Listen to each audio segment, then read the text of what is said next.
तीसरा जो एक और झूठ फैलाया जाता है कि नेहरू जी ने इंडस्ट्री तो कर दी जी, अब तो मानना ही पड़ता है क्योंकि सारी इंडस्ट्री तो नेहरू के टाइम पे ही हुई थी ना, इंडस्ट्री तो करी थी ना, हायर एजुकेशन तो कर दी जी पर प्राइमरी नहीं करी, है ना।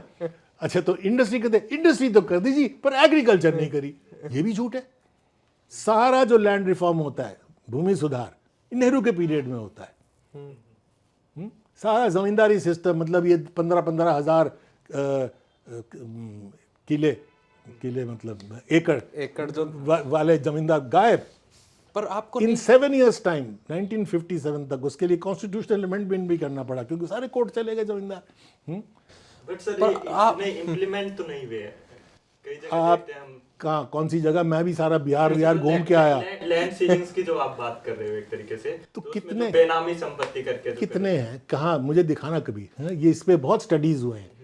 अभी जो आपको लार्ज होल्डिंग्स मिलेंगे ना, वो उन लोगों के हैं, जैसे मैं पंजाब की बात कर रहा हूँ जहाँ पे बहुत लार्ज, मैं एक सिख, जिसको मजहबी सिख कहते हैं, दलित सिख, वो इंसिस्ट कर रहा था कि आप मेरे घर चलो। अच्छा, तो मैंने क्या पता नहीं कर रहा, तो गांव ले गया, घर पैलेस की तरह है, तो 2 मंजिला घर, ऊपर एरोप्लेन, पंजाब में बड़ा शौक है ना, सब घर के ऊपर टंकी को प्लेन बनाते हैं, सब कुछ था उसका है।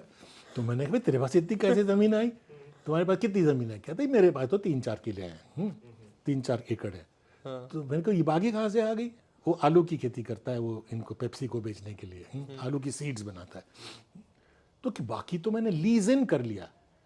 एक लीज आउट होता है जो कि आप रेंट पे दे देते हो किसी को, है? और एक है ये जो एक एंटरप्रेन्योर है जो वो लीज इन करता है, जो जैसे जो पंजाबी जमीनें छोड़ के कनाडा बैठे हुए हैं, तो कोई तो जमीन उनकी संभालेगा। वो कहता है तुम मुझे दे दो, मैं तुम्हारे को प्रॉफिट भी दूंगा, तुम्हारी करूंगा।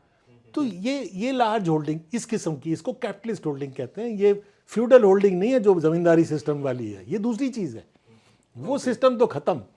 पर सर आपने इसमें ये भी कि पुरखों से मेरे को मिली हुई है, मैं महाराजा दरभंगा का बेटा हूं तो मेरे 15,000, ये ऐसा कोई नहीं है, खत्म। आपने इसमें ये भी मेंशन किया है कि भाई ये इसलिए जमींदारी कानून और ये सब इसलिए भी लेके आए क्योंकि हिंदू महासभा और जो भी पार्टियां थी उनको फंड करते थे जमींदार लोग। बिल्कुल करते थे। तो पॉलिटिकल रीजन भी था। पॉलिटिकल तो था ही। कम्युनल पार्टीज जो थे सारे लैंडलॉर्ड्स की सपोर्ट पे थे, मुस्लिम लीग भी, अपर देखो, और स्वतंत्र पार्टी उसमें भी ऐसा ही था। स्वतंत्र पार्टी भी बिल्कुल ये था। देखो ना, जब कांग्रेस का प्रोग्राम जैसे जैसे प्रो पीपल होता गया, जैसे जैसे किसानों से जुड़ता गया, ये जब किसान सभा मूवमेंट जो सारी थी कांग्रेस के अंडर होती है, all India trade union Congress जो वर्किंग क्लास की थी, वो तिलक, CR दास और लाला लाजपत राय ने बनाई थी कम्युनिस्टों के आने के पहले 1920 में। तो जैसे जैसे कांग्रेस लोगों से जुड़ता जाता है, आम जनता से, कम्युनल पार्टीज और ऑपोजिशन जो है वो जमींदार, तालुकदार और सरमायादारों के साथ जुड़ जाती है।